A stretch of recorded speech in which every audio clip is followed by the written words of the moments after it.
It seems that your repeated assertion that it is by divine justice that the Ahadiths destroy Mohammedan Islam has recently been vindicated by the fatwa, Mohammedan religious ruling, regarding the breastfeeding of a grown man by a grown woman among the believers. Will you please explain? Although the statements that we make are always based upon Mohammedan Muslim authorities, many of our listeners still remain in doubt because of the incredible depravity, immorality, or stupidity of many of the subjects that we are investigating. It is hence extremely gratifying when some of the statements that we make are inadvertently further authenticated by some of the highest scholars of Mohammedan Islam. Recently, the head of the Al-Azhar Hadith Department put out a religious opinion called a fatwa, asserting that in Mohammedan Islam, breastfeeding allows a woman to be with a man in private. I shall now read to our listeners the official sequence of events. Dr. Izzat Atiyah explained his fatwa in an interview with Al-Watan Al-Yawm, the weekly of Egypt's ruling National Democratic Front Party. He said, "The religious ruling that appears in the Prophet's conduct, Sunnah, confirms that breastfeeding allows a man and a woman to be together in private, even if they are not family, and if the woman did not nurse the man in his infancy before he was weaned, providing that their being together serves some purpose, religious or secular. Being together in private means being in a room with the door closed, so that nobody can see them. A man and a woman who are not family members are not permitted to do this, because it raises suspicions and doubts. A man and a woman who are alone together are not necessarily having sex, but this possibility exists, and breastfeeding provides a solution to this problem. I also insist that the breastfeeding relationship to be officially documented in writing. The contract will state that this woman has suckled this man. After this, the woman may remove her hijab and expose her hair in the man's presence." Dr. Atiyah further explained that the breastfeeding does not necessarily have to be done by the woman herself. The important point, he said, is that the man and the woman must be related through breastfeeding. This can also be achieved by means of the man's mother or sister suckling the woman, or by means of the woman's mother or sister suckling the man, since all of these solutions legally turn them into brother and sister. The logic behind the concept of breastfeeding an adult is to transform the bestial relationship between two people into a religious relationship based on religious duties. Since this breastfeeding takes place between two adults, the man is still permitted to marry the woman who breastfed him, whereas a woman who nursed a man in his infancy is not permitted to marry him. The adult was suckled directly from the woman's breast. This is according to a hadith attributed to Aisha, wife of the Prophet Muhammad, which tells of Salim, the adopted son of Abu Hudayfa, who was breastfed by Abu Hudayfa's wife when he was already a grown man with a beard by the Prophet's order. I shall now confirm the scholar's statement based upon the following accepted hadiths. Al-Tirmidhi Hadith 3173, narrated by Salama. Allah's Messenger said, "The only suckling which makes marriage unlawful is that which is taken from the breast and enters the bowels and is taken before the time of weaning." Sahih al-Bukhari Hadith 1.88, narrated by Abdullah bin Abi Mulaika. Uqba bin al-Harith said that he had married the daughter of Abi Aziz. Later on, a woman came to him and said, "I have suckled, nursed you, Uqba, and the woman whom you married, his wife, at my breast." Uqba said to her, "Neither I knew that you have suckled, nursed me, nor did you tell me." Then he rode over to see Allah's Apostle at Medina and asked him about it. Allah's Apostle said, "How can you keep her as a wife when it has been said to you that she is your foster sister?"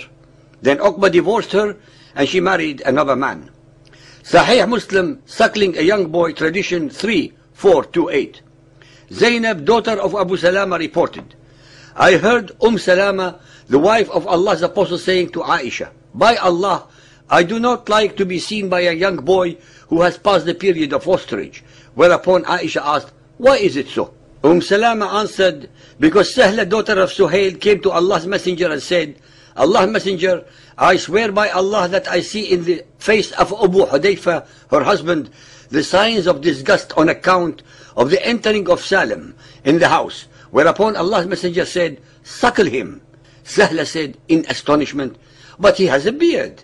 But Muhammad said again, suckle him, and it would remove what is there, the expression of disgust on the face of Abu Hudayfa.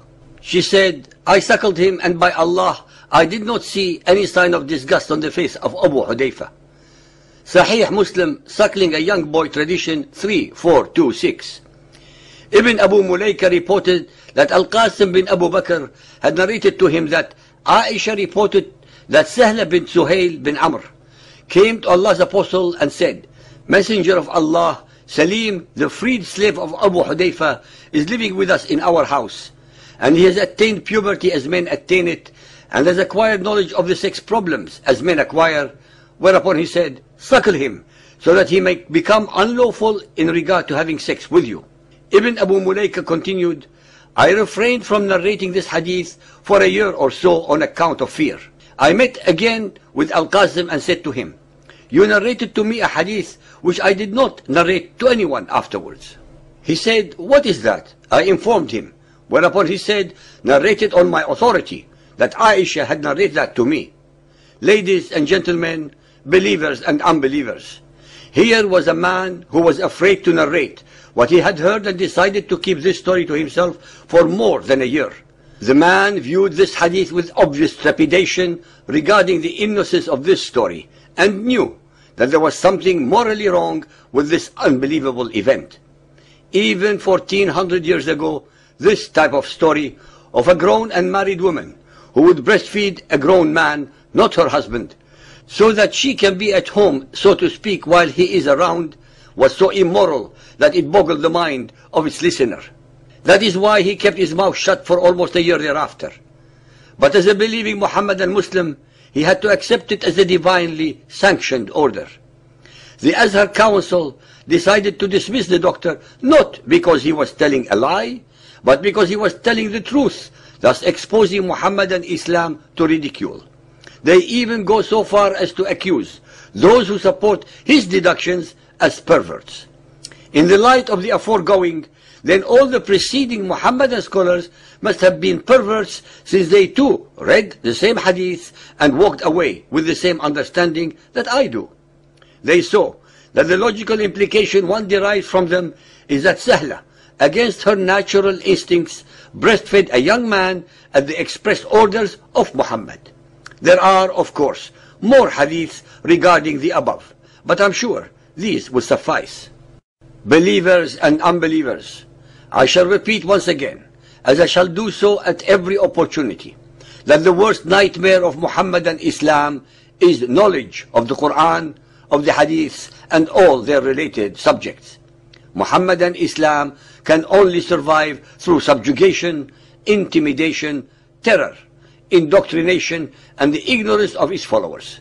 They are, after all, its worst and foremost innocent victims.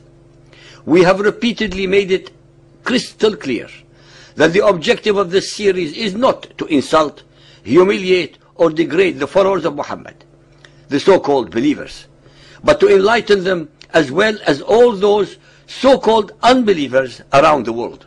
Believers, all that we have ever asked you to do is to use your God-given faculties to think independently for yourselves, to read and investigate the very Bible that the Quran asserts was revealed directly to Moses and the Gospels to Jesus. Why depend on or accept the mullahs or anybody else's versions that are passed on to you with deliberate falsifications? You should at least ask yourselves why you are forbidden from studying the scriptures of other peoples, especially if the Quran is allegedly so superior to them.